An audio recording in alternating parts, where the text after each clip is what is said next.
Perceived behavioral control. So, ito daw sa theory of learned behavior, ito yung kasunod.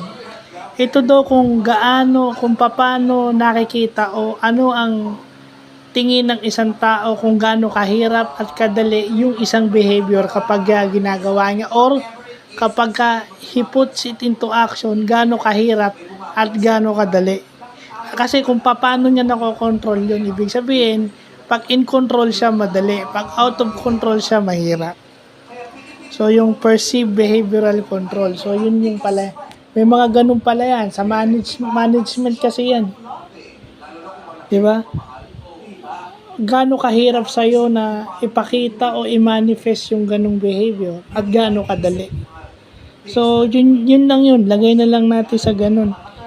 Lahat yan, ano mo sa working environment, yung mga ganyan. May mga tao kasi na overthink. Sometimes people they think they are outsmarting or just outwitting other people. No? Mahilig silang magbasa ng tao, mga ganyan.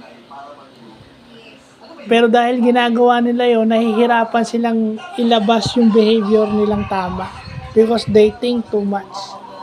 Pero kung ang purpose mo ay makisama lang talaga, napakadaling makisama. Ang unang-unang muna kasi yung emotions mo, kung nakapalagaya mo na ng loob before you think.